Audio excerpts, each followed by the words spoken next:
Paroles données, enregistrées en public au studio 105.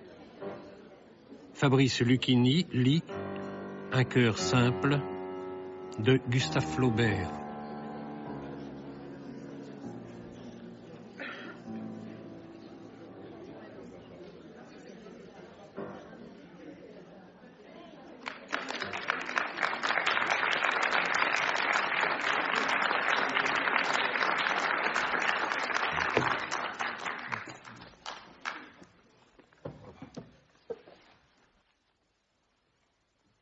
Ce que j'aimerais faire, ce qui me semble beau, c'est de faire un livre sur rien. Un livre qui se tiendrait par son style. Pendant un demi-siècle, les bourgeoises de Pont-l'Évêque envièrent à Madame Aubin, sa servante, Félicité. Pour 100 francs par an, elle faisait la cuisine et le ménage, cousait, lavait, repassait, savait brider un cheval, engraisser les volailles, battre le beurre, resta fidèle à sa maîtresse qui n'était pas cependant une personne agréable. Elle avait épousé un beau garçon sans fortune, mort au commencement de 1809 en lui laissant 2 enfants très jeunes avec une quantité de dettes. Alors elle vendit ses immeubles, sauf la ferme de Touques et la ferme de Géfos, dont les rentes montaient à 5 000 francs tout au plus. Elle quitta sa maison de Saint-Melaine pour y habiter une autre, moins dispendieuse, ayant appartenu à ses ancêtres et placée derrière les halles. Cette maison, revêtue d'ardoise, se trouvait entre un passage et une ruelle aboutissant à la rivière. Elle avait intérieurement des différences de niveau qui faisaient trébucher. Un vestibule étroit séparait la cuisine de la salle où Madame Aubin se tenait tout le long du jour, assise près de la croisée dans un fauteuil de paille. Contre le lambris peint en blanc s'alignaient 8 chaises d'acajou. Un vieux piano supportait sous un baromètre un tas pyramidal de boîtes et de cartons. 2 bergères de tapisserie flanquaient la cheminée en marbre jaune et de style Louis XV. La pendule au milieu représentait un temple de Vesta, et tout l'appartement sentait un peu le moisi, car le plancher était plus bas que le jardin. Au premier étage, il y avait d'abord la chambre de Madame, très grande, tendue d'un papier à fleurs pâles contenant le portrait de Monsieur en costume de muscadin. Elle communiquait avec une chambre plus petite où l'on voyait 2 couchettes d'enfants sans matelas, puis venait le salon toujours fermé et rempli de meubles recouverts d'un drap. Ensuite, un corridor menait à un cabinet d'études. Des livres et des paperasses garnissaient les rayons d'une bibliothèque, entourant de ses 3 côtés un large bureau de bois noir. Les 2 panneaux en retour disparaissaient sous des dessins à la plume, des paysages à la gouache, des gravures d'Audran, souvenirs d'un temps meilleur et d'un luxe évanoui. Une lucarne, au second étage, éclairait la chambre de Félicité, ayant vue sur les prairies.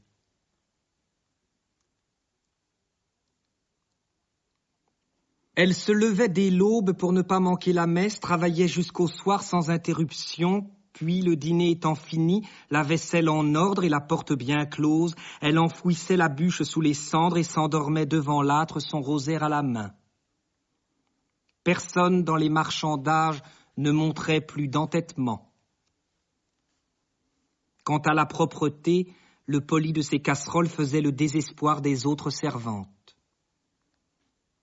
Économe, elle mangeait avec lenteur et recueillait du doigt sur la table les miettes de son pain. Un pain de 12 livres, cuit exprès pour elle et qui durait 20 jours. En toute saison, elle portait un mouchoir d'indienne fixé dans le dos par une épingle, un bonnet lui cachant les cheveux, des bas gris, un jupon rouge, et par-dessus sa camisole un tablier à bavette comme les infirmières d'hôpital. Son visage était maigre, sa voix aiguë. À 25 ans, on lui en donnait 40. Dès la cinquantaine, elle ne marqua plus aucun âge. Toujours silencieuse, la taille droite, les gestes mesurés, semblait une femme en bois, fonctionnant d'une manière automatique.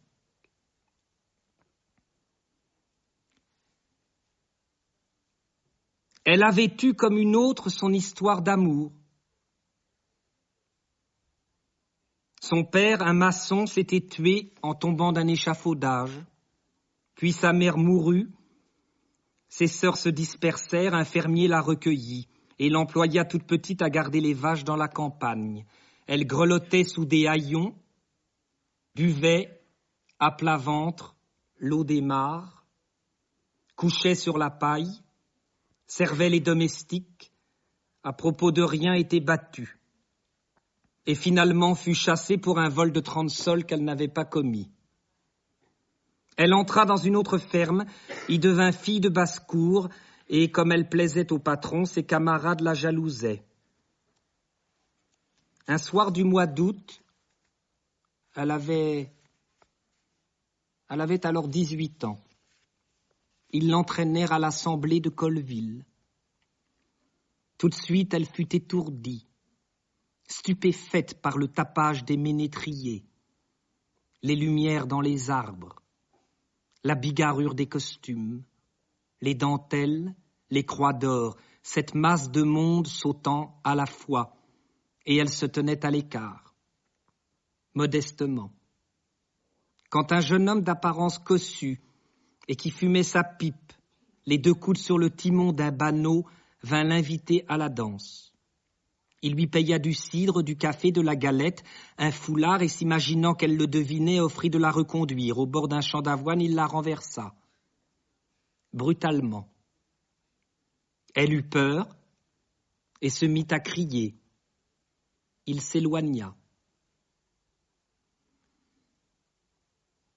Un autre soir, sur la route de Beaumont, elle voulut dépasser un grand chariot de foin qui avançait lentement, et en frôlant les roues, elle reconnut Théodore. Il l'aborda d'un air tranquille, disant qu'il fallait tout pardonner puisque c'était la faute de la boisson.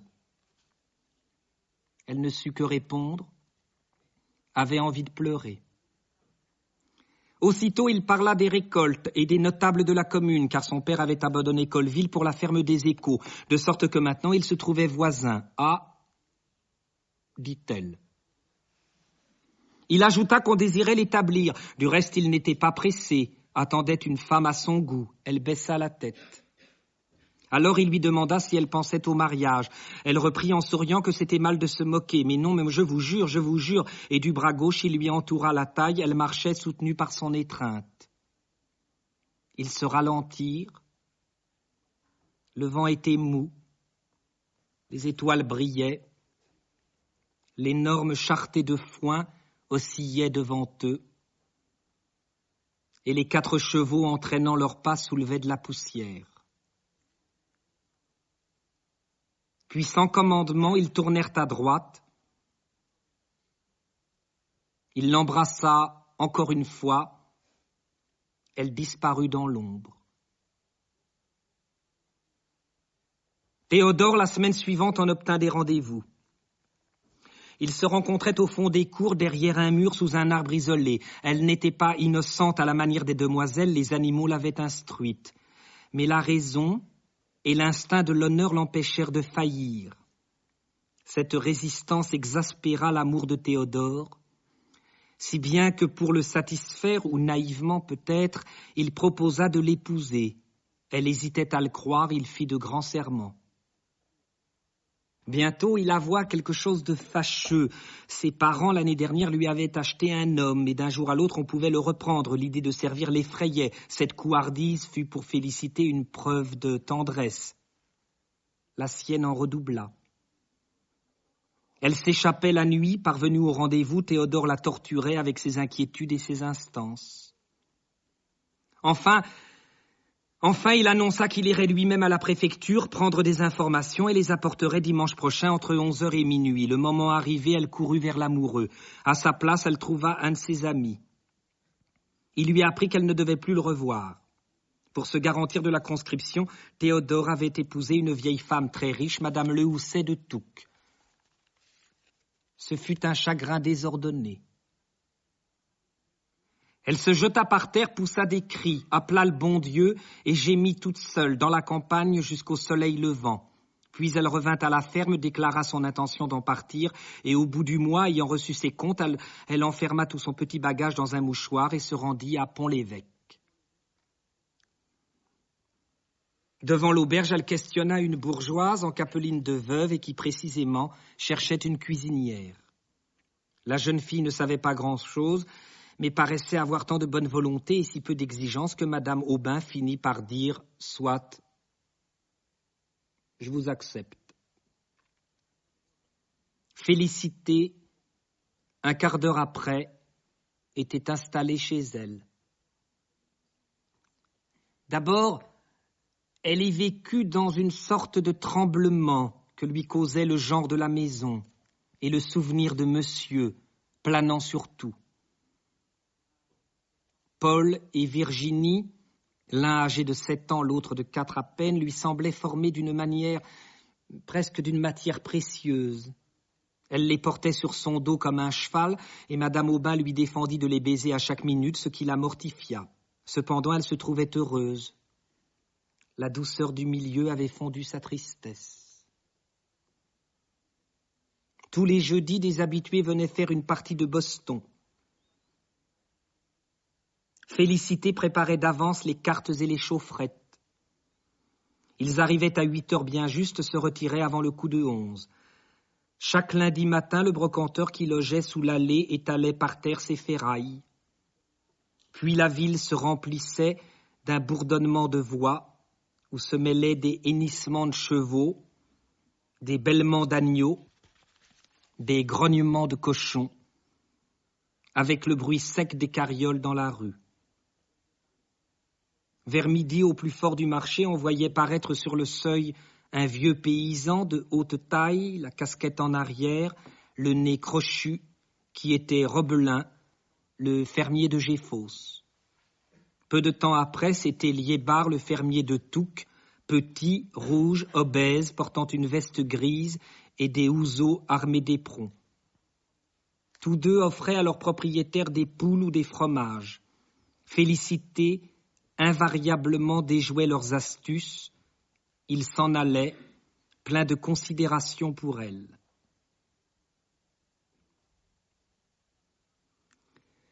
À des époques indéterminées, Madame Aubin recevait la visite du marquis de Grémanville, un de ses oncles, ruiné par la crapule, vivant à Falaise sur le dernier lopin de ses terres. Il se présentait toujours à l'heure du déjeuner avec un affreux caniche dont les pattes salissaient tous les meubles. Malgré ses efforts pour paraître gentilhomme, jusqu'à soulever son chapeau chaque fois qu'il disait « Feu, mon père », l'habitude l'entraînant, il se versait à boire coup sur coup et lâchait des gaillardises. Félicité le poussait dehors, poliment. « Vous en avez assez, monsieur de Grémanville, vous en avez assez. » Elle refermait la porte. Elle l'ouvrait avec plaisir devant monsieur Bourret, ancien avoué. Sa cravate blanche, sa calvitie, le jabot de sa chemise, son ample redingote brune, sa façon de priser en arrondissant le bras, tout son individu lui produisait ce trouble où nous jette le spectacle des hommes extraordinaires. Comme il gérait les propriétés de madame, il s'enfermait avec elle pendant des heures dans le bureau et craignait toujours de se compromettre, respectait infiniment la magistrature, avait des prétentions au latin. Pour instruire les enfants d'une manière agréable, il leur fit cadeau d'une géographie en estampes. Elle représentait différentes scènes du monde, des anthropophages coiffés de plumes, un singe enlevant une demoiselle, des bédouins dans le désert, une baleine qu'on harponnait. Paul donna l'explication de ces gravures à Félicité, ce fut même toute son éducation littéraire. Celle des enfants était faite par Guyot, un pauvre diable employé à la mairie, fameux pour sa belle main et qui repassait son canif sur sa botte. Quand le temps était clair, on s'en allait de bonne heure à la ferme de Géfos. La cour est en pente, la maison dans le milieu. La mer au loin apparaît comme une tache grise. Félicité retirait de son cabas des tranches de viande froide et on déjeunait dans un appartement faisant suite à la laiterie. Il était le seul reste d'une habitation de plaisance maintenant disparue. Le papier de la muraille en lambeaux tremblait au courant d'air. Madame Aubin penchait son front, accablée de souvenirs. Les enfants n'osaient plus parler. Jouez donc, disait-elle, et bien vite ils décampaient. Paul montait dans la grange, attrapait des oiseaux, faisait des ricochets sur la mare ou tapait avec un bâton les énormes futailles qui résonnaient comme des tambours. Virginie donnait à manger aux lapins, se précipitait pour cueillir des bluets et la vitesse de ses jambes découvrait ses petits pantalons brodés. Un soir d'automne, on s'en retourna par les herbages. La lune à son premier quartier éclairait une partie du ciel et un brouillard flottait comme une écharpe sur les sinuosités de la touque. Des bœufs, étendus au milieu du gazon, regardaient tranquillement ces 4 personnes passer. Dans la 3e pâture, quelques-uns se levèrent, puis se mirent en rond devant elle. Ne craignez rien, dit Félicité, murmurant une sorte de complainte. Elle flatta sur l'échine celui qui se trouvait le plus près. Il fit volte-face, les autres l'imitèrent. Mais quand l'herbage suivant fut traversé, un beuglement formidable s'éleva. C'était un taureau que cachait le brouillard. Il avança vers les 2 femmes. Madame Aubin allait courir. Non, moins vite. Elle pressait le pas cependant et entendait par derrière un souffle sonore qui se rapprochait. Ses sabots comme des marteaux battaient l'herbe de la prairie. Voilà qu'il galopait maintenant. Félicité se retourna. Elle arrachait à 2 mains des plaques de terre qu'elle lui jetait dans les yeux. Il baissait le mufle, secouait les cornes, tremblait de fureur en beuglant horriblement. Madame Aubin, au bout de l'herbage, avec ses 2 petits, cherchait éperdue comment franchir le haut-bord. Félicité reculait toujours devant le taureau et continuellement lançait des mottes de gazon qui l'aveuglaient, tandis qu'elle criait « Dépêchez-vous, mais dépêchez-vous !» Madame Aubin descendit le fossé, poussa Virginie. Paul, ensuite, tomba plusieurs fois en tâchant de gravir le talus. À force de courage, il parvint. Le taureau avait acculé Félicité contre une clairière. Sa bave lui rejaillissait à la figure. Une seconde de plus, il l'éventrait. Elle eut le temps de se glisser entre 2 barreaux et la grosse bête, toute surprise, s'arrêta. Cet événement, pendant bien des années, fut un sujet de conversation à Pont-l'Évêque. Félicité n'en tira aucun orgueil, ne se doutant même pas qu'elle eût rien fait d'héroïque. Virginie l'occupait exclusivement. Oui, Virginie l'occupait exclusivement car elle eut à la suite de son effroi une affection nerveuse.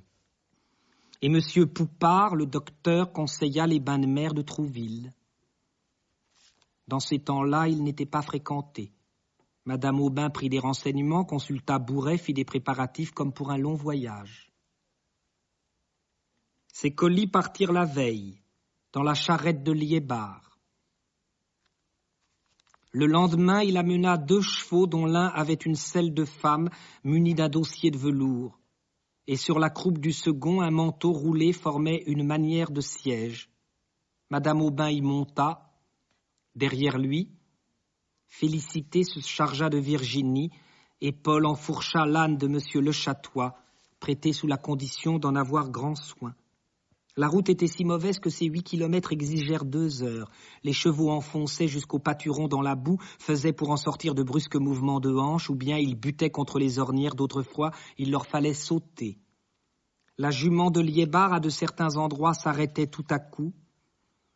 Ils parlaient des personnes dont les propriétés bordaient la route, ajoutant à leur histoire des réflexions morales.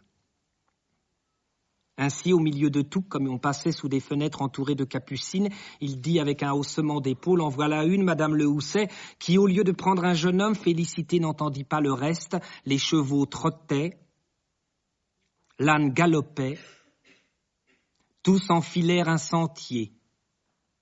Une barrière tourna,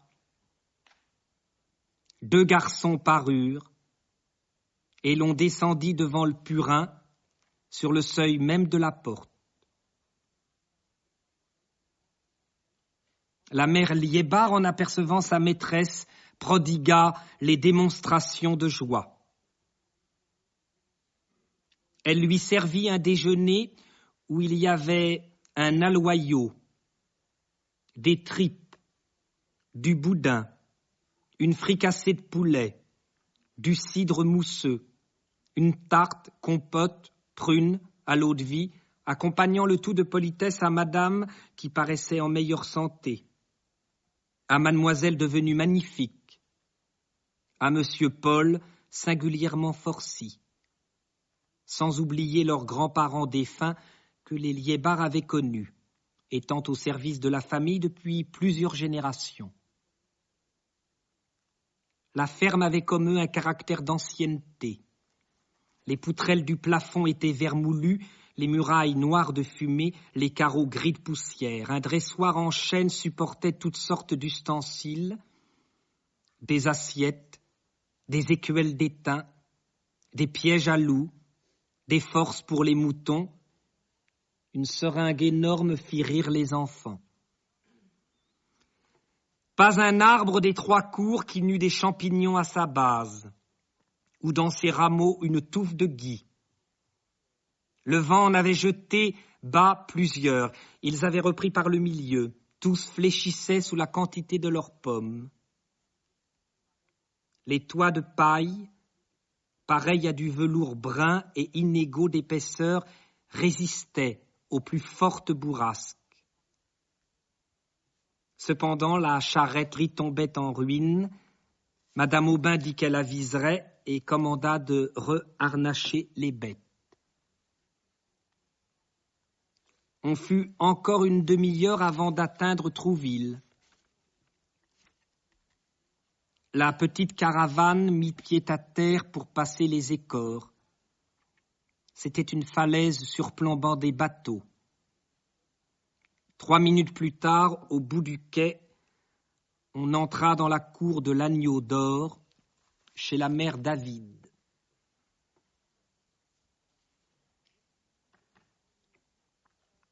Virginie, dès les premiers jours, se sentit moins faible, résultat du changement d'air et de l'action des bains. Elle les prenait en chemise, à défaut d'un costume, et sa bonne la rhabillait dans une cabane de douanier qui servait aux baigneurs. L'après-midi, on s'en allait avec l'âne au-delà des Roches Noires, du côté d'Ednockville. Le sentier d'abord montait entre des terrains vallonnés comme la pelouse d'un parc, puis arrivait sur un plateau où alternaient des pâturages et des champs en labour. À la lisière du chemin, dans le fouillis des ronces, des houx se dressaient. Ça et là, un grand arbre mort faisait sur l'air bleu des zigzags avec ses branches. Presque toujours, on se reposait dans un pré, ayant Deauville à gauche, le Havre à droite, et en face la pleine mer. Elle était brillante de soleil, lisse comme un miroir, tellement douce qu'on entendait à peine son murmure. Des moineaux cachés pépiaient, la voûte immense du ciel recouvrait tout cela. Madame Aubin, assise, travaillait à son ouvrage de couture. Virginie près d'elle pressait des joncs. Félicité sarclait des fleurs de lavande. Paul, qui s'ennuyait, voulait partir. D'autres fois, ayant passé la Touques en bateau, il cherchait des coquilles. La marée basse laissait à découvert des oursins, des godefishes, des méduses, et les enfants couraient pour saisir des flocons d'écume que le vent emportait. Les flots, comme endormis, en tombant sur le sable, se déroulaient le long de la grève. Elle s'étendait à perte de vue. Mais du côté de la terre avaient pour limite les dunes la séparant du marais, large prairie en forme d'hippodrome. Quand il revenait par là, Trouville au fond sur la pente du coteau, à chaque pas grandissait, avec toutes ces maisons inégales, semblait s'épanouir dans un désordre gai. Les jours qu'il faisait trop chaud, ils ne sortaient pas de leur chambre. L'éblouissante clarté du dehors plaquait des barres de lumière entre les lames des jalousies. Aucun bruit dans le village. En bas, sur le trottoir, personne. Ce silence épandu augmentait la tranquillité des choses.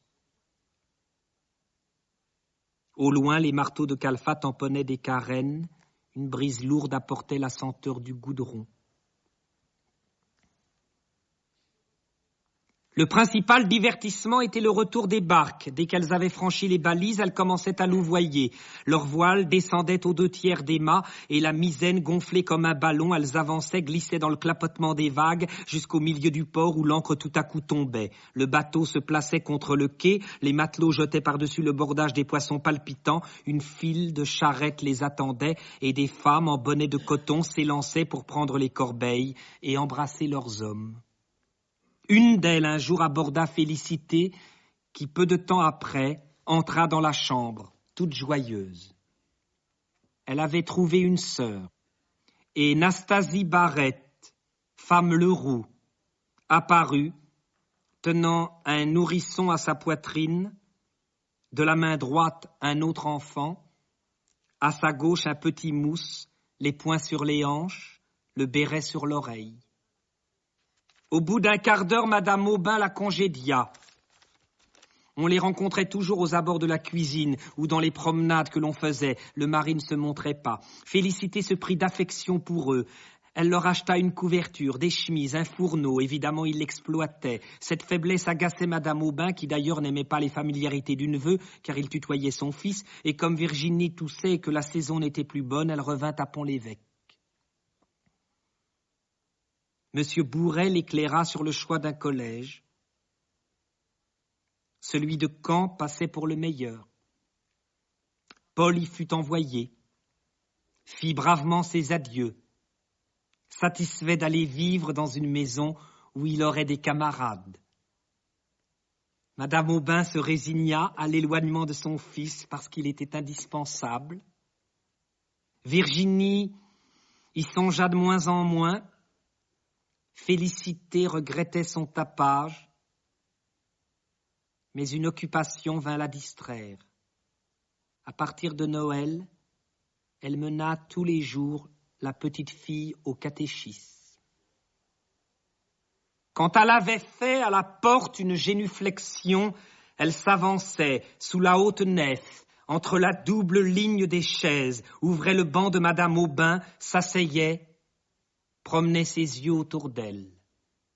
Les garçons à droite, les filles à gauche, emplissaient les stalles du chœur. Le curé se tenait debout, près du lutrin. Sur un vitrail de l'abside, le Saint-Esprit dominait la Vierge.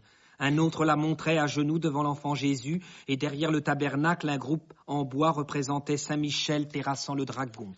Le prêtre fit d'abord un abrégé de l'histoire sainte. Elle croyait voir le paradis, le déluge, la tour de Babel, des villes toutes en flammes, des peuples qui mouraient, des idoles renversées, et elle garda de cet éblouissement le respect du Très-Haut et la crainte de sa colère. Puis elle pleura en écoutant la Passion. Pourquoi l'avait-il crucifié? Lui qui chérissait les enfants, nourrissait les pauvres, guérissait les aveugles, avait voulu par douceur naître au milieu des pauvres sur le fumier d'une étable. Les semailles, les moissons, les pressoirs, toutes ces choses familières dont parle l'Évangile se trouvaient dans sa vie. Le passage de Dieu les avait sanctifiées. Et alors elle aima plus tendrement les agneaux, par amour de l'agneau, les colombes, à cause du Saint-Esprit. Elle avait peine à imaginer sa personne, parce qu'il n'était pas seulement oiseau, mais encore un feu, puis d'autres fois un souffle. C'est peut-être sa lumière qui voltige la nuit au bord des marécages, son haleine qui pousse les nuées, sa voix qui rend les cloches harmonieuses, et elle demeurait dans une adoration, jouissant de la fraîcheur des murs, de la tranquillité de l'église. Alors quant au dogme, elle n'y comprenait rien, ne tâcha même pas de comprendre. Le curé discourait, les enfants récitaient, elle finissait par s'endormir, se réveillait tout à coup quand ils faisaient en s'en allant claquer leurs sabots sur les dalles. Ce fut de cette manière, à force de l'entendre, qu'elle apprit le catéchisme, son éducation religieuse ayant été négligée dans sa jeunesse. Dès lors, elle imita toutes les pratiques de Virginie, jeûna comme elle, se confessait avec elle, à la fête Dieu, elles firent ensemble un reposoir.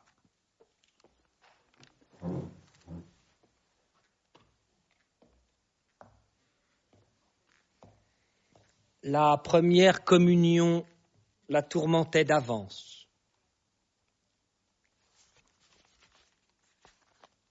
Elle s'agita pour les souliers, pour le chapelet, pour le livre, pour les gants. Avec quel tremblement elle aida sa mère à l'habiller. Pendant toute la messe, elle éprouva une angoisse. Monsieur Bourret lui cachait un côté du cœur. Mais juste en face, le troupeau des vierges portant des couronnes blanches, par-dessus leur voile abaissée, formait comme un champ de neige. Et elle reconnaissait de loin la chère petite à son cou plus mignon, à son attitude recueillie. La cloche tinta. Les têtes se courbèrent. Il y eut un silence. Aux éclats de l'orgue, les chantres et la foule entonnèrent l'Agnus Dei. Puis le défilé des garçons commença. Puis après eux les filles. Les filles se levèrent, pas à pas, les mains jointes, elles allaient vers l'autel, tout illuminées, s'agenouillaient sur la première marche, revenaient alors prie Dieu. Quand ce fut le tour de Virginie, Félicité se pencha pour la voir, et avec l'imagination que donnent les vraies tendresses, il lui sembla qu'elle était elle-même cet enfant. Sa figure devenait la sienne, sa robe l'habillait, son cœur lui battait dans la poitrine. Au moment d'ouvrir la bouche, en fermant les paupières, elle manqua s'évanouir. Le lendemain de bonne heure, elle se présenta dans la sacristie pour que monsieur le curé lui donnât la communion. Elle la reçut dévotement, mais n'y goûta pas les mêmes délices.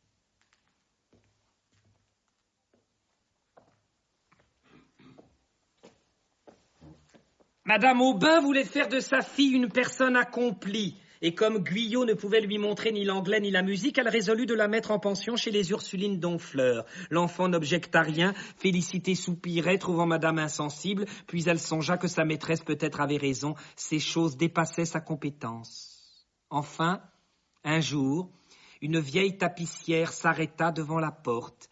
Il en descendit une religieuse qui venait chercher mademoiselle. Félicité monta les bagages sur l'impériale, fit des recommandations au cocher, plaça dans le coffre 6 pots de confiture, une douzaine de poires avec un bouquet de violettes. Virginie, au dernier moment, fut prise d'un grand sanglot. Elle embrassait sa mère qui la baisait au front en répétant « Allons, allons, allons, allons, allons, du courage, du courage ». Le marchepied se releva, la voiture partit. Alors Madame Aubin eut une défaillance, et le soir, tous ses amis, le ménage Lormeau, Madame Le Chatois, ces demoiselles Rochefeuille, Monsieur de Houppeville, Bourret se présentèrent pour la consoler. La privation de sa fille lui fut d'abord très douloureuse, mais 3 fois la semaine elle en recevait une lettre, enfin les autres jours lui écrivait, se promenait dans son jardin, lisait un peu et de cette façon comblait le vide des heures. Le matin, par habitude, Félicité entrait dans la chambre de Virginie et regardait les murailles. Elle s'ennuyait de n'avoir plus à peigner ses cheveux, à lui lasser ses bottines, à la border dans son lit, de ne plus la voir continuellement, sa gentille figure, de ne plus la tenir par la main quand elles sortaient ensemble. Dans son désœuvrement, elle essaya de faire de la dentelle. Ses doigts trop lourds cassaient les fils, elle n'entendait à rien, avait perdu le sommeil, suivant son mot, était minée. Pour se dissiper, elle demanda la permission de recevoir son neveu, Victor. Il arrivait le dimanche après la messe, les joues roses, la poitrine nue et sentant l'odeur de la campagne qu'il avait traversée. Tout de suite, elle dressait son couvert. Ils déjeunaient l'un en face de l'autre, mangeant elle-même le moins possible pour épargner la dépense. Elle le bourrait tellement de nourriture qu'il finissait par s'endormir. Au premier coup des vêpres, elle le réveillait, brossait son pantalon, nouait sa cravate, se rendait à l'église, appuyée sur son bras dans un orgueil maternel. Ses parents le chargeaient toujours d'en tirer quelque chose, soit un paquet de cassonade, du savon, de l'eau de vie, parfois même de l'argent. Il apportait ses nids par accommodé, elle acceptait cette besogne, heureuse d'une occasion qui le forçait à revenir. Au mois d'août, son père l'emmena au cabotage, c'était l'époque des vacances. L'arrivée des enfants la consola. Mais alors Paul devenait capricieux, Virginie n'avait plus l'âge d'être tutoyée, ce qui mettait une gêne, une barrière entre elles. Victor alla successivement à Morlaix, à Dunkerque, à Brighton. Au retour de chaque voyage, il lui offrait un cadeau. La première fois, ce fut une boîte en coquille, la seconde, une tasse à café, la troisième, un grand bonhomme en pain d'épices. Et puis, il embellissait. Il avait la taille bien prise, un peu de moustache, de bons yeux francs, un petit chapeau de cuir placé en arrière comme un pilote. Il l'amusait en lui racontant des histoires mêlées de termes marins. Un lundi,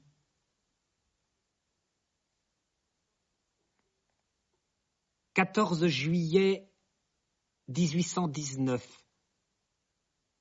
Elle n'oublia pas la date. Victor annonça qu'il était engagé au long cours. Dans la nuit du surlendemain, par le paquebot de Honfleur, il irait rejoindre sa goélette qui devait démarrer du Havre prochainement. Il serait peut-être 2 ans parti.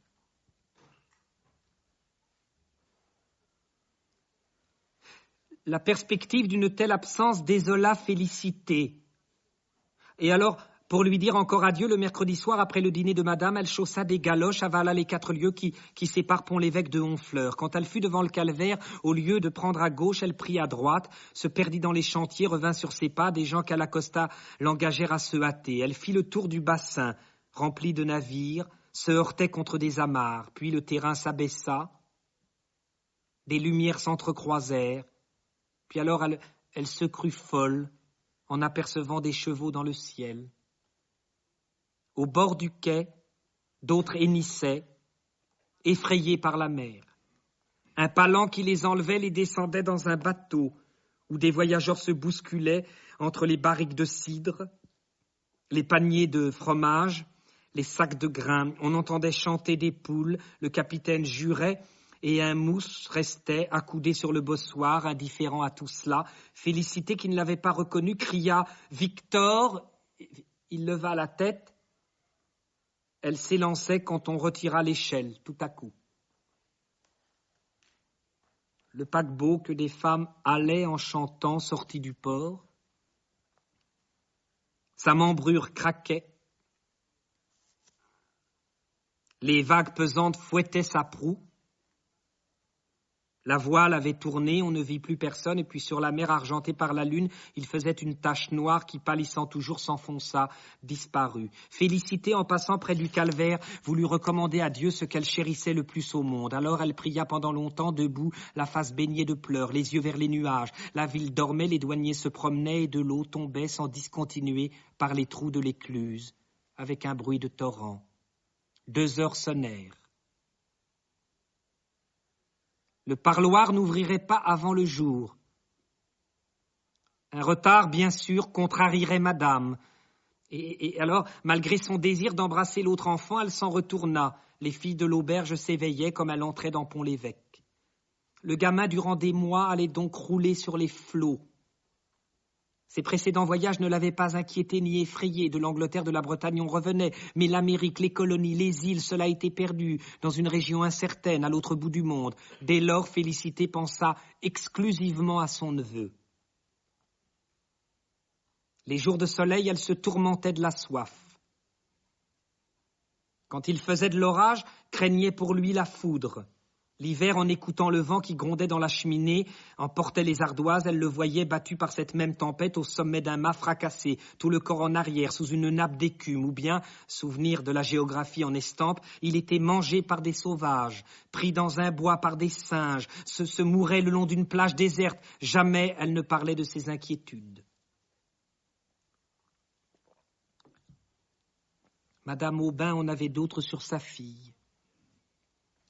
Les bonnes sœurs trouvaient qu'elle était affectueuse, mais délicate. La moindre émotion l'énervait. Il fallut abandonner le piano. Sa mère exigeait du couvent une correspondance réglée. Un matin que le facteur n'était pas venu, elle s'impatienta. Elle marchait dans la salle, de son fauteuil à la fenêtre. C'était vraiment extraordinaire. Depuis 4 jours, aucune nouvelle, pas de nouvelles depuis 4 jours. Pour qu'elle se consolât par son exemple, Félicité lui dit « Mais moi, madame, voilà 6 mois que je n'en ai pas reçu. » De qui ?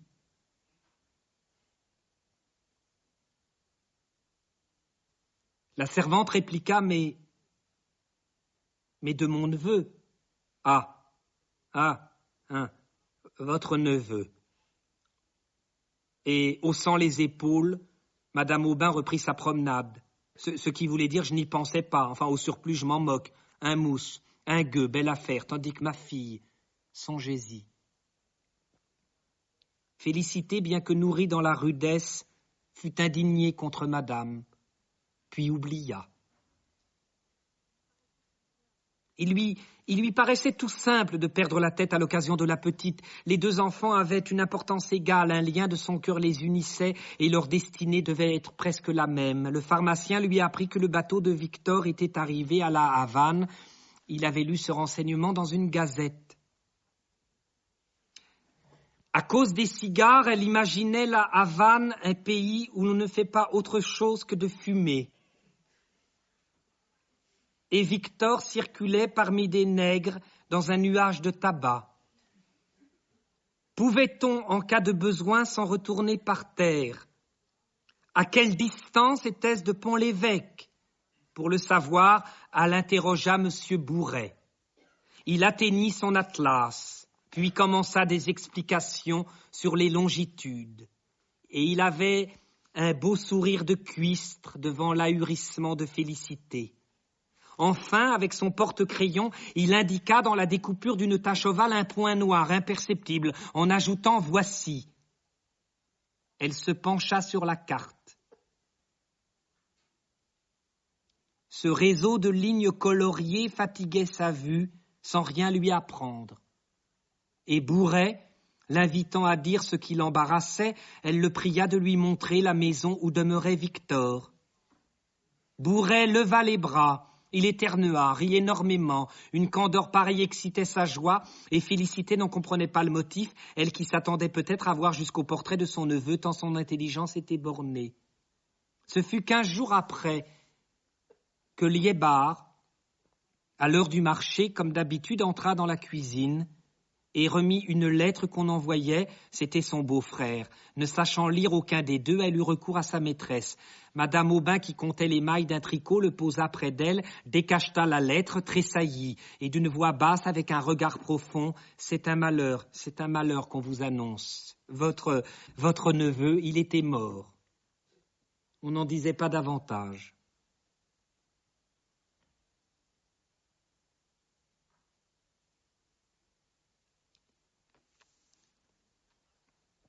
Félicité tomba sur une chaise en s'appuyant la tête à la cloison et ferma ses paupières qui devinrent roses tout à coup. Puis le front baissé, les mains pendantes, l'œil fixe, elle répétait par intervalles « Pauvre petit gars, pauvre petit gars ». Liébar la considérait en exhalant des soupirs. Madame Aubin tremblait un peu. Elle lui proposa d'aller voir sa sœur à Trouville. Félicité répondit par un geste qu'elle n'en avait pas besoin. Il y eut un silence. Le bonhomme Liébar jugea convenable de se retirer. Alors elle dit, ça ne leur fait rien, ça ne leur fait rien à eux. Sa tête retomba, et machinalement elle soulevait de temps à autre les longues aiguilles sur la table à ouvrage. Des femmes passèrent dans la cour avec un barde où dégouttelait du linge. En les apercevant par les carreaux, elle se rappela sa lessive, l'ayant coulée la veille. Il fallait aujourd'hui la rincer. Elle sortit de l'appartement. Sa planche et son tonneau étaient au bord de la touque. Elle jeta sur la berge un tas de chemises, retroussa ses manches, prit son battoir, et les coups forts qu'elle donnait s'entendaient dans les autres jardins, à côté. Les prairies étaient vides, le vent agitait la rivière, au fond de grandes herbes s'y penchaient, comme des chevelures de cadavres flottant dans l'eau. Elle retenait sa douleur jusqu'au soir fut très brave. Mais à peine dans sa chambre, elle s'y abandonna, à plat ventre sur son matelas, le visage dans l'oreiller, les deux poings contre les tempes. Beaucoup plus tard, par le capitaine de Victor lui-même, elle connut les circonstances de sa fin. On l'avait trop saigné à l'hôpital pour la fièvre jaune. 4 médecins le tenaient à la fois. Il était mort immédiatement, puis le chef avait dit « bon, encore un ». Ses parents l'avaient toujours traité avec barbarie. Elle aima mieux ne pas les revoir. Et puis, ils ne firent aucune avance, par oubli ou endurcissement de misérables. Virginie s'affaiblissait. Des oppressions, de la toux, une fièvre continuelle, des marbrures aux pommettes décelaient quelque affection profonde. Monsieur Poupart avait conseillé un séjour en Provence, Madame Aubin s'y décida et eut tout de suite repris sa fille à la maison sans le climat de Pont-l'Évêque. Elle fit un arrangement avec un loueur de voitures qui la menait au couvent chaque mardi. Il y a dans le jardin une terrasse où l'on découvre la Seine. Virginie s'y promenait à son bras sur des feuilles de pampre tombées. Quelquefois, le soleil, traversant les nuages, la forçait à cligner ses paupières pendant qu'elle regardait les voiles.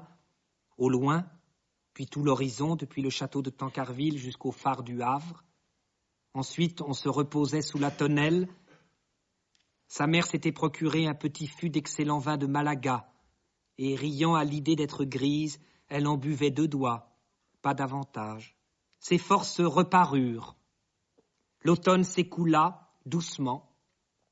Félicité rassurait Madame Aubin. Mais un soir qu'elle avait été aux environs faire une course, elle rencontra devant la porte le cabriolet de Monsieur Poupart. Il était dans le vestibule. Madame Aubin nouait son chapeau. « Donnez-moi ma chaufferette, ma bourse, vite, mais vite, mes gants !» Virginie avait une fluxion de poitrine, c'était peut-être désespéré. « Pas encore, dit le médecin, et tous deux montèrent dans la voiture sous des flocons de neige qui tourbillonnaient. La nuit allait venir. Il faisait très froid. Félicité se précipita dans l'église pour allumer un cierge. Puis elle courut après le cabriolet qu'elle rejoignit 1 heure plus tard, sauta légèrement par derrière où elle se tenait aux torsades quand une réflexion lui vint. La cour n'était pas fermée. Si des voleurs s'introduisaient, elle descendit. Le lendemain, dès l'aube, elle se présenta chez le docteur. Il était rentré, puis reparti à la campagne. Puis elle resta dans l'auberge, croyant que des inconnus apporteraient une lettre. Enfin, au petit jour, elle prit la diligence de Lisieux. Le couvent se trouvait au fond d'une ruelle escarpée. Vers le milieu, elle entendit des sons étranges. Un glas de mort. C'est pour d'autres. Félicité tira violemment le marteau. Au bout de plusieurs minutes, des savates se traînèrent, la porte s'entrebâilla, une religieuse apparut. La bonne sœur, avec un air de componction, dit qu'elle venait de passer. En même temps, le glas de Saint-Léonard redoublait. Félicité parvint au second étage. Dès le seuil de la chambre, elle aperçut Virginie, étalée sur le dos, les mains jointes, la bouche ouverte, la tête en arrière, sous une croix noire s'inclinant vers elle entre les rideaux immobiles, moins pâles que sa figure. Madame Aubin, au pied de la couche qu'elle tenait dans ses bras, poussait des hoquets d'agonie. La supérieure était debout à droite, 3 chandeliers sur la commode faisaient des taches rouges, le brouillard blanchissait les fenêtres, des religieuses emportèrent Madame Aubin.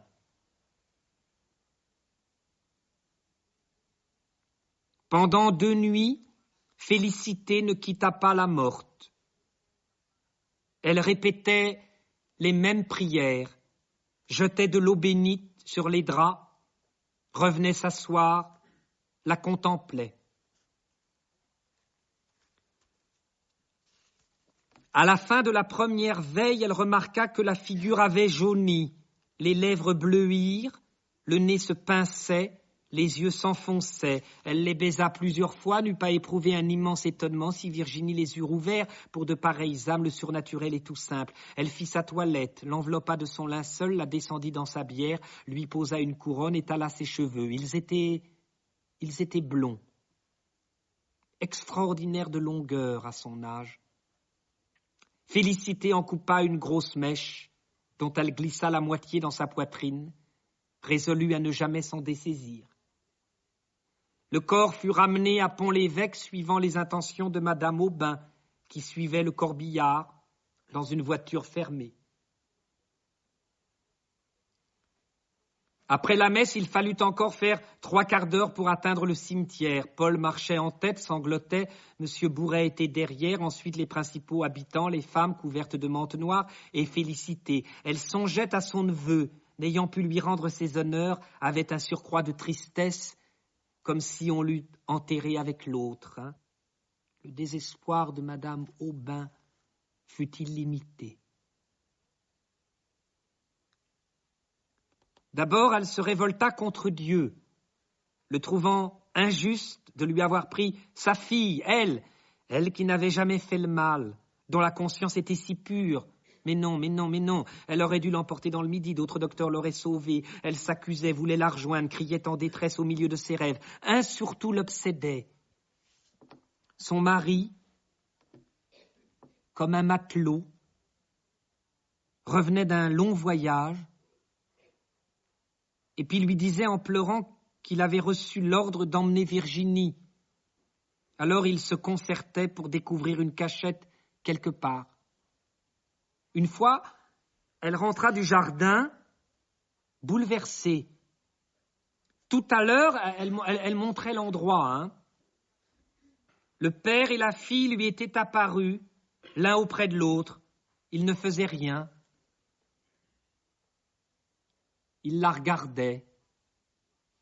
Pendant plusieurs mois, elle resta dans sa chambre, inerte. Félicité la sermonnait doucement. Il fallait se conserver pour son fils, enfin. Et puis pour l'autre, en souvenir d'elle. Elle, reprenait Madame Aubin, comme se réveillant.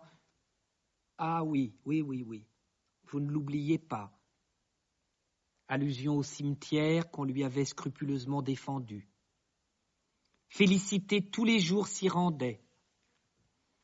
À 4 heures précises, elle passait au bord des maisons, montait la côte, ouvrait la barrière, arrivait devant la tombe de Virginie. C'était une petite colonne de marbre rose avec une dalle dans le bas, des chênes autour enfermant un jardinet. Les plates-bandes disparaissaient sous une couverture de fleurs. Elle arrosait leurs feuilles, renouvelait le sable, se mettait à genoux pour mieux labourer la terre. Madame Aubin, quand elle put y venir, en éprouva un soulagement, oui, une espèce de consolation. Puis des années s'écoulèrent, toutes pareilles, sans autre épisode que le retour des grandes fêtes, Pâques, l'Assomption, la Toussaint. Des événements intérieurs faisaient une date où l'on se reportait plus tard. Ainsi, en 1825, 2 vitriers badigeonnèrent le vestibule. En 1827, une portion du toit, tombant dans la cour, faillit tuer un homme. L'été de 1828, ce fut à madame d'offrir le pain béni. Bouret, vers cette époque, s'absenta mystérieusement. Et les anciennes connaissances, peu à peu, s'en allèrent. Guyot, Liébard, madame Le Chatois, Robelin, l'oncle Grémanville, paralysé depuis longtemps. Une nuit, le conducteur de la Malle-Poste annonça dans Pont-l'Évêque la Révolution de Juillet.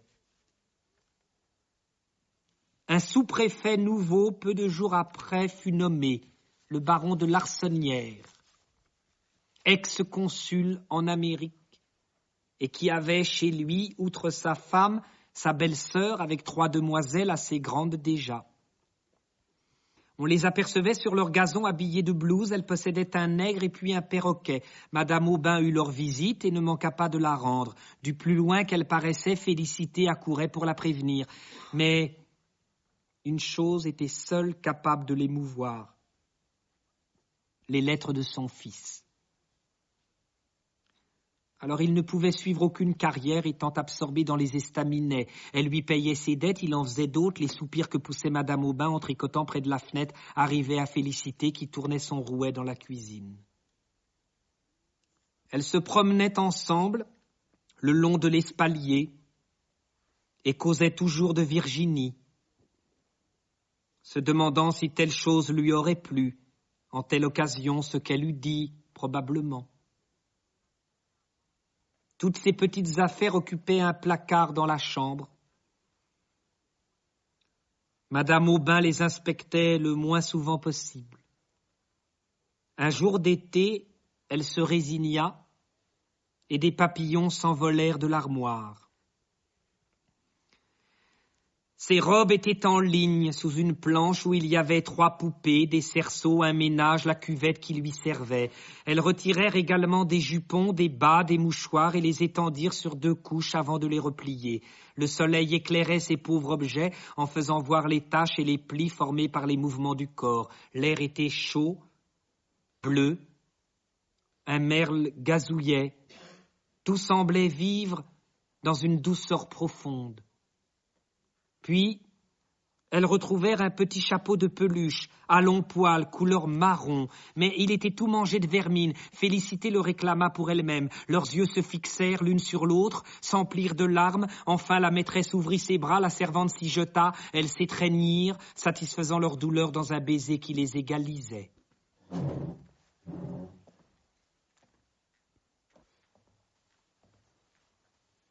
C'était la première fois de leur vie. Madame Aubin n'étant pas d'une nature expansive. Félicité lui en fut reconnaissante comme d'un bienfait, et désormais la chérit avec un dévouement bestial, une vénération religieuse.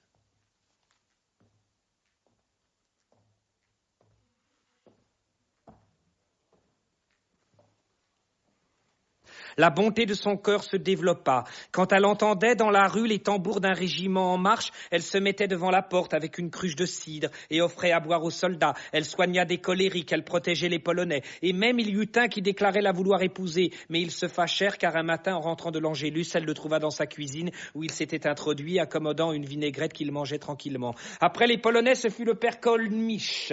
Oui, un vieillard passant pour avoir fait des horreurs en 93. Il vivait au bord de la rivière, dans des décombres, une porcherie. Les gamins le regardaient par les fentes du mur et lui jetaient des cailloux qui tombaient sur son grabat où il gisait continuellement secoué par un catarrhe.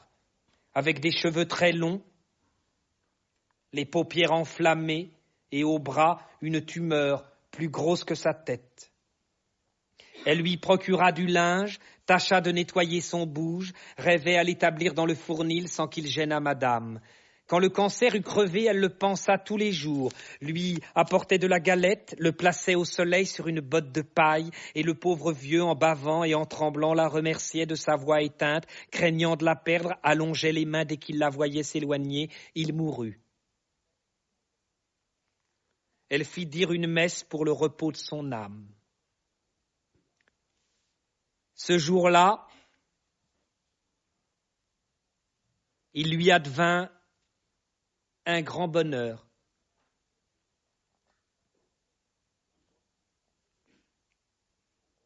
Au moment du dîner, le nègre de monsieur et de madame de Larsonnière se présenta, tenant le perroquet dans sa cage, avec le bâton, la chaîne et le cadenas. Un billet de la baronne annonçait à madame Aubin que son mari étant élevé à une préfecture, il partait le soir et elle la priait d'accepter cet oiseau comme un souvenir et en témoignage de ses respects. Il occupait depuis longtemps l'imagination de Félicité car il venait d'Amérique et ce mot lui rappelait Victor, si bien qu'elle s'en informait auprès du nègre. Une fois même, elle avait dit « c'est madame qui serait heureuse de la voir ». Le nègre avait redit le propos à sa maîtresse qui, ne pouvant l'emmener, s'en débarrassait de cette façon.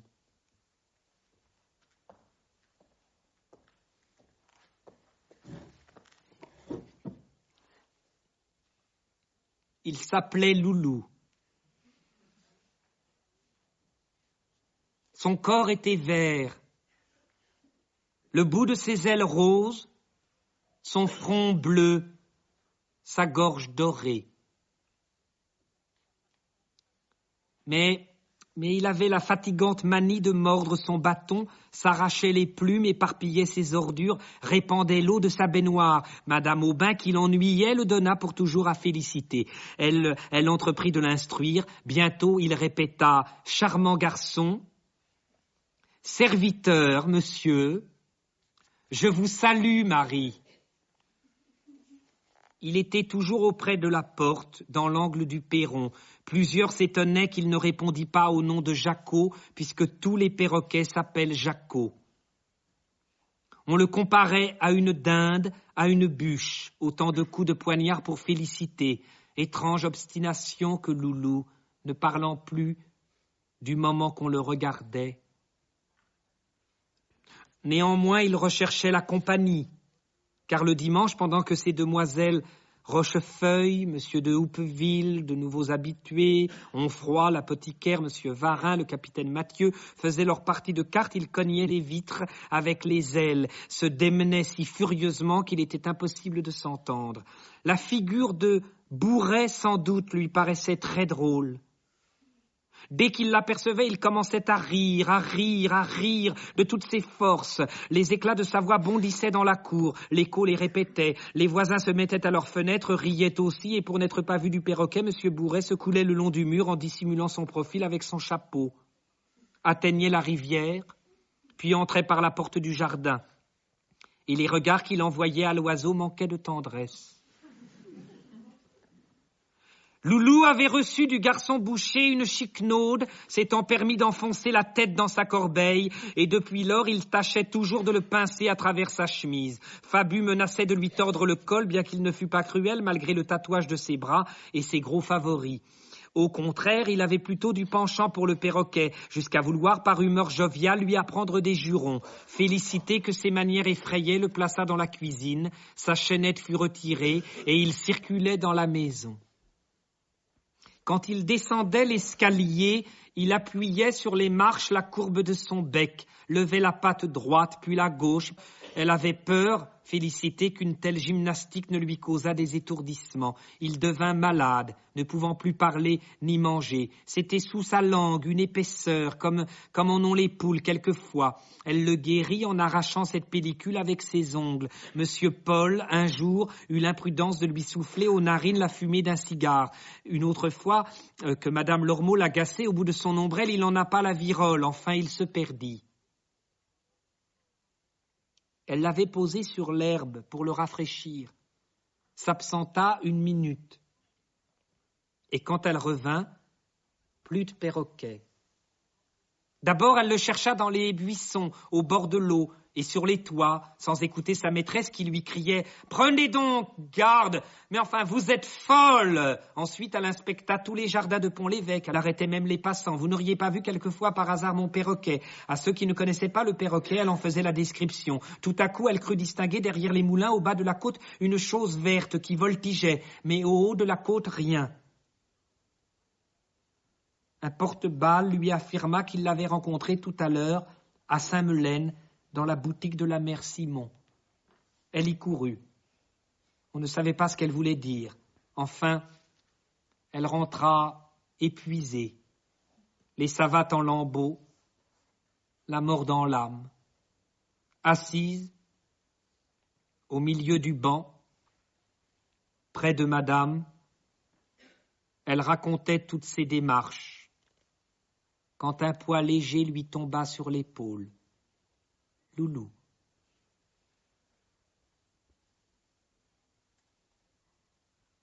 Mais que diable avait-il fait? Peut-être qu'il s'était promené aux environs. Elle eut du mal à s'en remettre, ou plutôt ne s'en remit jamais. Par suite d'un refroidissement, il lui vint une angine. Peu de temps après, un mal d'oreille. 3 ans plus tard, elle était sourde. Et elle parlait très haut, même à l'église. Bien que ses péchés auraient pu sans déshonneur pour elle, ni inconvénient pour le monde, se répandre à tous les coins du diocèse, monsieur le curé jugea convenable de ne plus recevoir sa confession que dans la sacristie. Des bourdonnements illusoires achevaient de la troubler. Souvent, sa maîtresse lui disait « Mon Dieu, mais comme vous êtes bête !» Elle répliquait « Oui, madame », en cherchant quelque chose autour d'elle. Le petit cercle de ses idées se rétrécit encore, et le carillon des cloches, le mugissement des bœufs n'existait plus. Tous les êtres fonctionnaient avec le silence des fantômes. Un seul bruit arrivait maintenant à ses oreilles, la voix du perroquet. Comme pour la distraire, il reproduisait le tic-tac du tourne-broche, l'appel aigu d'un vendeur de poissons, la scie du menuisier qui logeait en face, et au coup de la sonnette imitait Madame Aubin. « Félicité, la porte, la porte !» Ils avaient des dialogues. Lui débitant à satiété les 3 phrases de son répertoire. Elle y répondait par des mots sans plus de suite, mais où son cœur s'épanchait. Loulou, dans son isolement, était presque un fils, un amoureux. Il escaladait ses doigts, mordillait ses lèvres, se cramponnait à son fichu, et comme elle penchait son front en branlant la tête à la manière des nourrices, les grandes ailes du bonnet et les ailes de l'oiseau frémissaient ensemble. Quand des nuages s'amoncelaient et que le tonnerre grondait, il poussait des cris, se rappelant peut-être les ondées de ses forêts natales. Le ruissellement de l'eau que crachaient les gouttières excitait son délire. Il voltait éperdu, montait au plafond, renversait tout, et par la fenêtre allait barboter dans le jardin, mais revenait vite sur un des chenets, sautillant pour sécher ses plumes, montrait tantôt sa queue, tantôt son bec. Un matin du terrible hiver de 1837, qu'elle l'avait mis devant la cheminée à cause du froid, elle le trouva mort au milieu de sa cage, la tête en bas, les ongles dans les fils de fer. Une congestion cérébrale l'avait tué, sans doute. Elle crut à un empoisonnement par le persil. Malgré l'absence de toute preuve, ses soupçons portèrent sur Fabu. Elle pleura tellement que sa maîtresse lui dit « Eh bien, écoutez, faites-le empailler. » Alors elle demanda conseil au pharmacien, qui avait toujours été bon pour le perroquet. Il écrivit au Havre. Un certain Felacher se chargea de cette besogne, mais comme la diligence égarait parfois les colis, elle résolut de le porter elle-même jusqu'à Honfleur.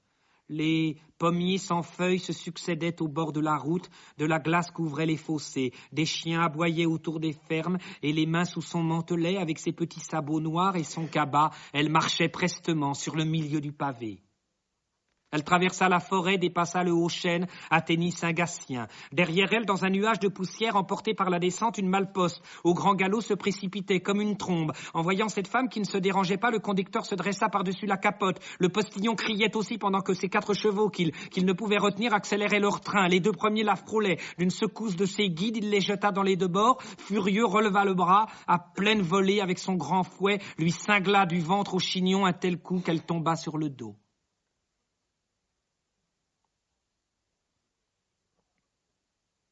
Son premier geste, quand elle reprit connaissance, fut d'ouvrir son panier. Loulou n'avait rien. Heureusement, elle sentit une brûlure à la joue droite. Ses mains qu'elle y porta étaient rouges. Le sang coulait. Elle s'assit sur un mètre de cailloux, se tamponna le visage avec son mouchoir, puis elle mangea une croûte de pain, mise dans son panier par précaution, se consolait de sa blessure en regardant l'oiseau. Arrivée au sommet d'Ecmoville, elle aperçut les lumières de Honfleur qui scintillaient dans la nuit comme une quantité d'étoiles. La mer plus loin s'étalait confusément.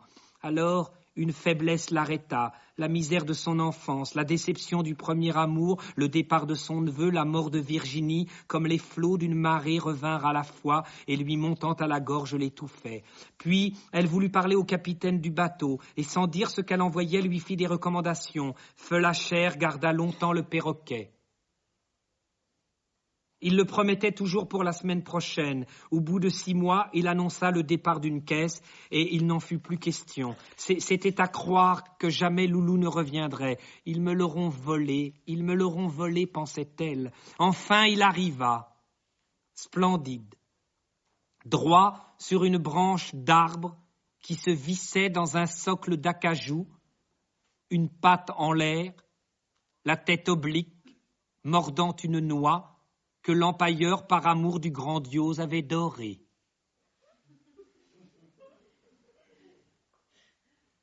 Elle l'enferma dans sa chambre.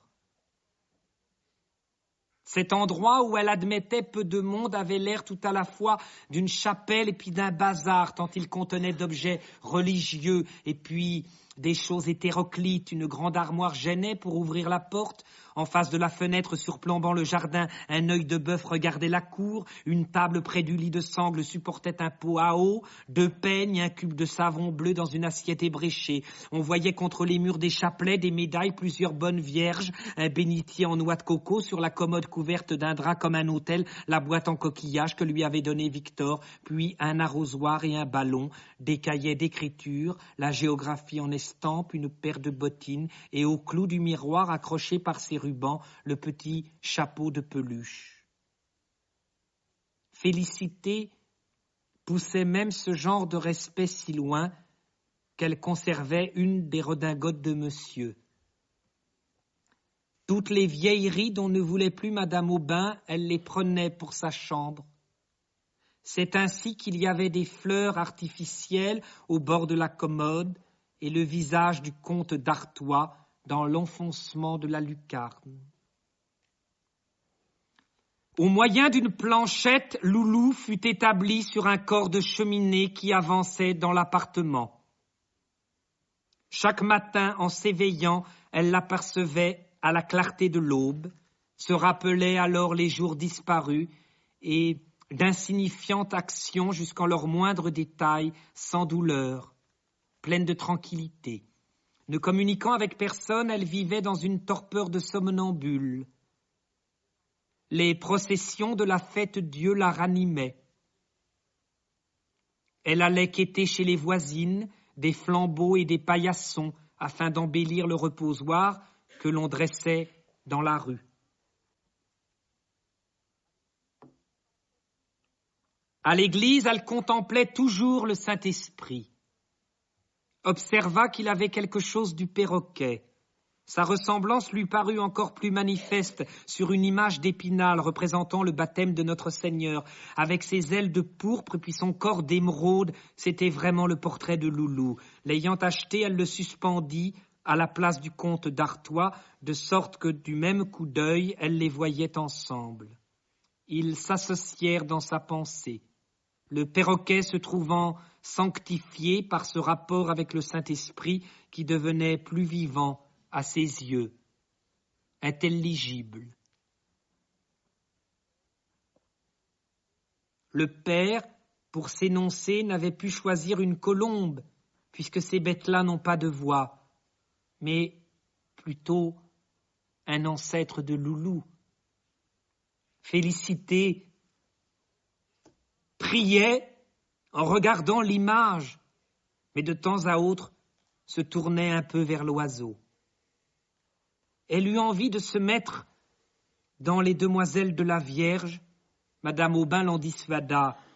Un événement considérable surgit, le mariage de Paul. Après avoir été d'abord clerc de notaire, puis dans le commerce, dans la douane, dans les contributions, et même avoir commencé des démarches pour les eaux et forêts, à 36 ans, tout à coup, par une inspiration du ciel, il avait découvert sa voix, l'enregistrement. Il y montrait de si hautes facultés qu'un vérificateur lui avait offert sa fille en lui promettant sa protection. Paul, devenu sérieux, l'amena chez sa mère. Elle dénigra les usages de Pont-l'Évêque, fit la princesse, blessa Félicité. Madame Aubin, à son départ, sentit un allègement. La semaine suivante, on apprit la mort de M. Bourret en Basse-Bretagne dans une auberge. La rumeur d'un suicide se confirma. Des doutes s'élevèrent sur sa probité. Madame Aubin étudia ses comptes, ne tarda pas à connaître ses noirceurs, détournement d'arrérage, vente de bois dissimulé, fausse quittance, etc. De plus, il avait un enfant naturel et des relations avec une personne de Desulé. Ces turpitudes l'affligèrent beaucoup. Au mois de mars 1853, elle fut prise d'une douleur dans la poitrine. Sa langue paraissait couverte de fumée, les sangsues ne calmèrent pas l'oppression. Le 9e soir, elle expira, ayant juste 72 ans.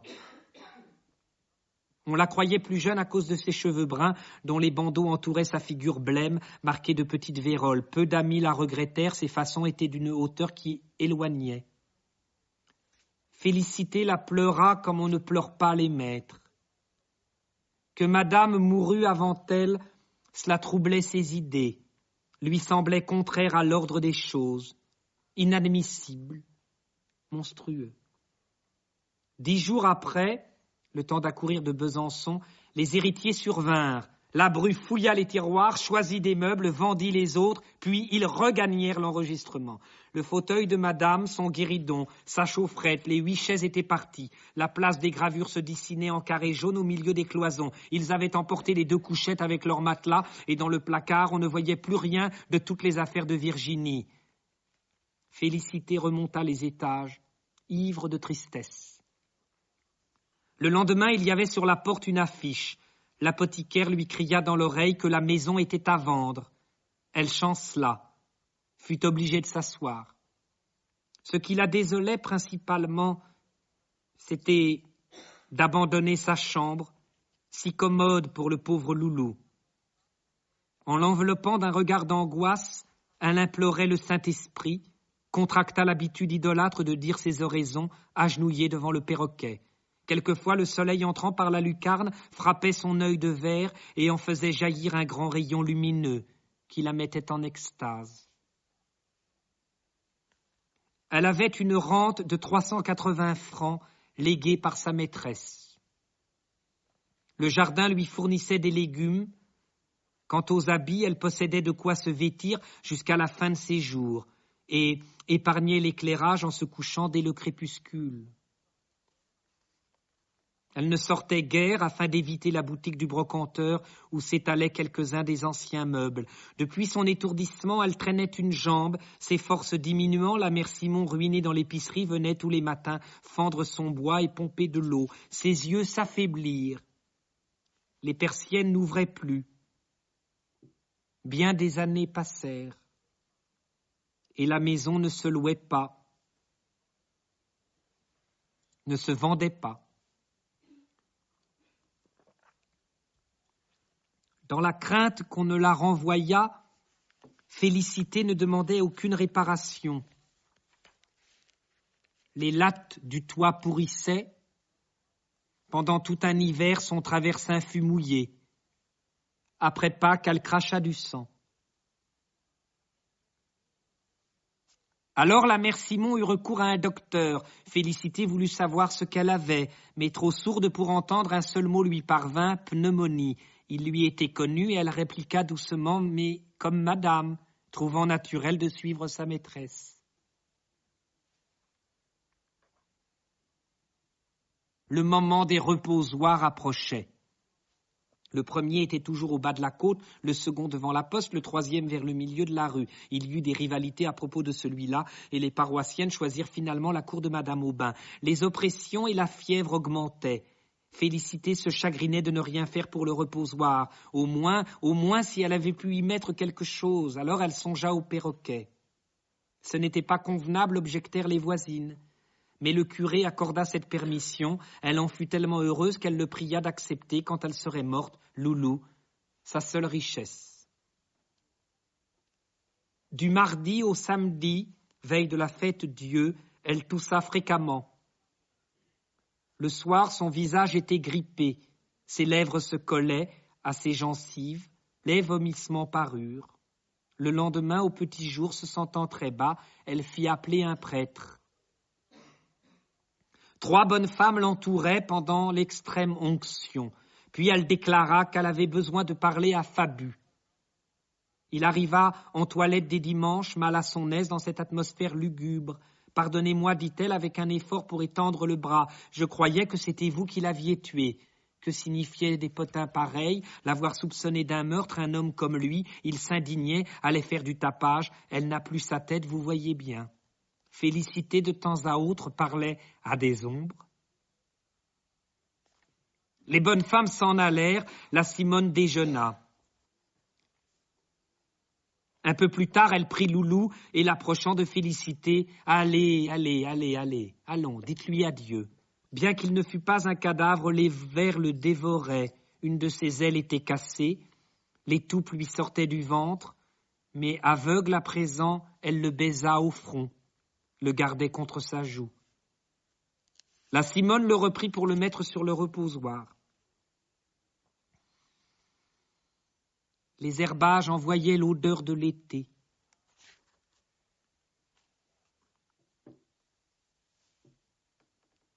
Des mouches bourdonnaient.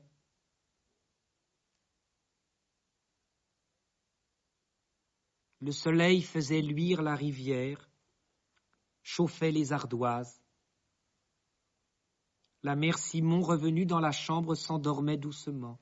Des coups de cloche la réveillèrent. On sortait des vêpres. Le délire de Félicité tomba. En songeant à la procession, elle la voyait comme si elle l'eût suivie.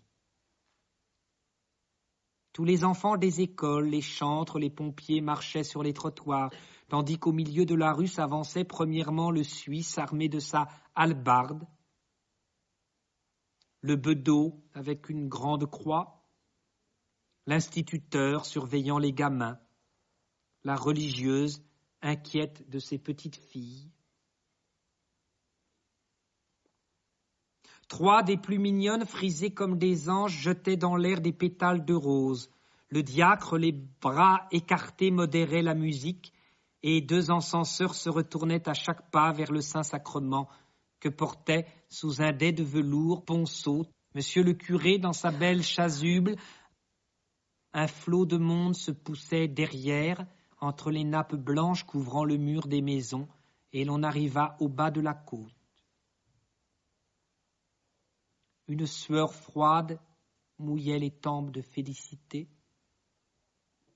La Simone l'épongeait avec un linge en se disant qu'un jour il lui faudrait passer par là. Le murmure de la foule grossit. Fut un moment très fort s'éloignait. Une fusillade ébranla les carreaux.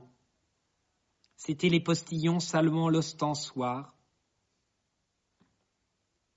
Félicité roula ses prunelles et elle dit, le moins bas qu'elle put, est-il bien, tourmentée du perroquet. Son agonie commença. Un râle de plus en plus précipité lui soulevait les côtes. Des bouillons d'écume venaient au coin de sa bouche. Son corps tremblait.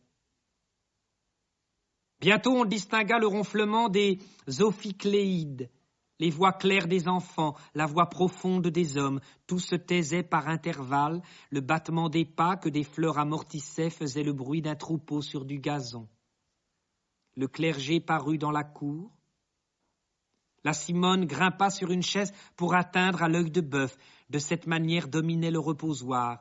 Des guirlandes vertes pendaient sur l'autel, ornées d'un falbala au point d'Angleterre. Il y avait au milieu un petit cadre enfermant des reliques, 2 orangers dans les angles, et tout le long des flambeaux d'argent et des vases en porcelaine d'où s'élançaient des tournesols, des lys, des pivoines, des digitales, des touffles d'hortensia. Ce monceau de couleurs éclatantes descendait obliquement du premier étage jusqu'au tapis, se continuant sur les pavés, et des choses rares tiraient les yeux.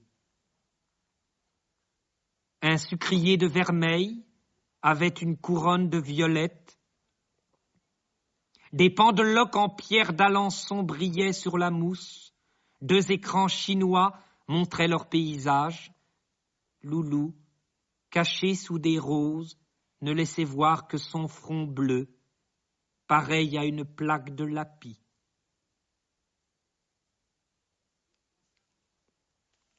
Les fabriciens, les chantres, les enfants se rangèrent sur les côtés de la cour.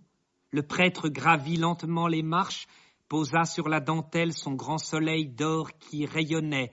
Tous s'agenouillèrent. Il se fit un grand silence, et les encensoirs, allant à pleine volée, glissaient sur leurs chaînettes. Une vapeur d'azur monta dans la chambre de Félicité. Elle avança les narines en la humant avec une sensualité mystique, puis ferma les paupières. Ses lèvres souriaient. Les mouvements du cœur se ralentirent, un à un, plus vagues chaque fois, plus doux, comme une fontaine s'épuise.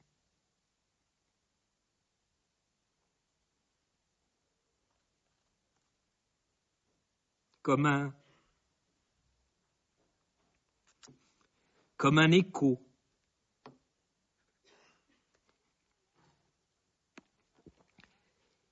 Et quand elle exhala son dernier souffle,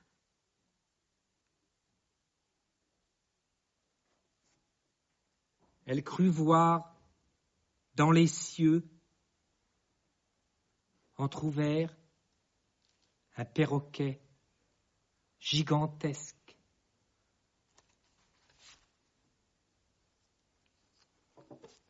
Planant,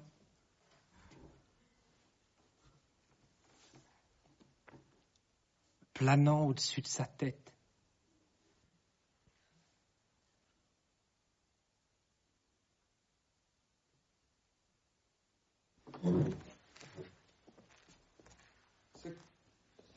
Ce qui me semble beau, ce que je voudrais faire, c'est un livre sur rien. Vous comprenez? Un livre qui se tiendrait par la force interne de son style. Comme la terre tient. Gustave Flaubert, merci beaucoup.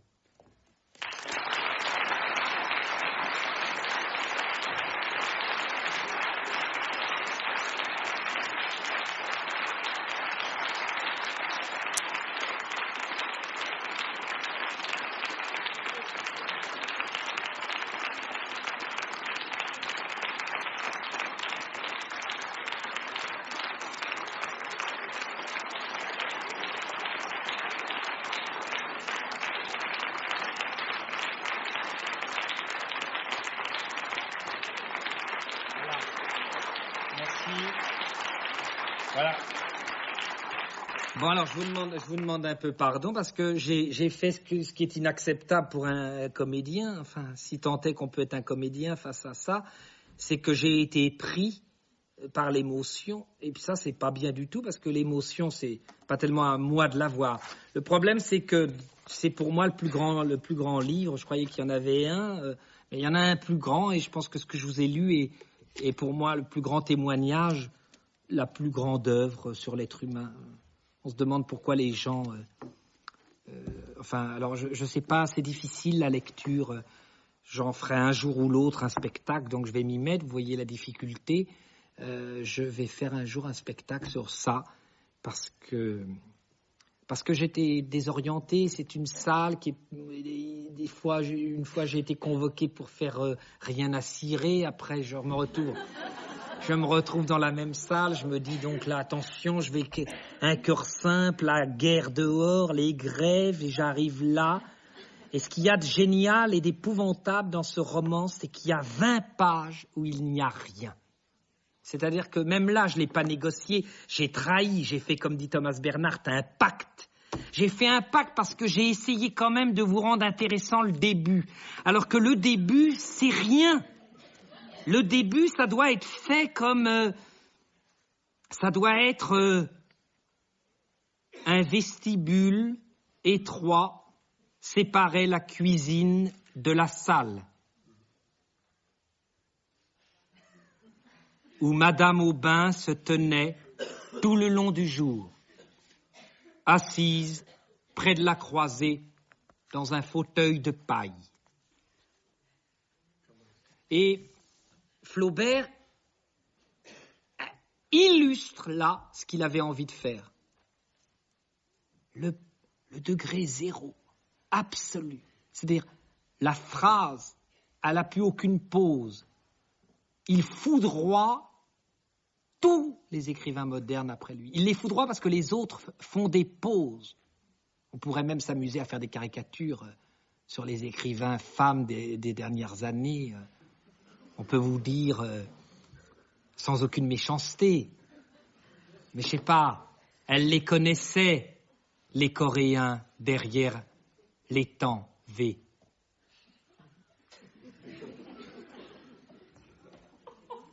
Les femmes jettent très peu, je jette beaucoup. M. Alors, le problème, pourquoi c'est pour moi le plus grand roman qui a été écrit, c'est la plus grande rencontre de ma vie, c'est qu'il n'y a pas plus poignant. Il n'y a pas plus poignant. Là, il y a l'histoire de l'humanité. Et puis, il y a l'illustration de son obsession sur l'objectivité. Aucunement, félicité doit être ridicule. C'est un cœur. C'est l'amour à l'état absolu. C'est l'amour, c'est un cœur infini. Et vous avez remarqué qu'on aurait envie de se foutre de... Et on n'y arrive pas. On n'y arrive pas parce que c'est tout d'un coup tout Flaubert, quoi. Elle transforme dans la croyance le perroquet. Mais évidemment, il y a les autres.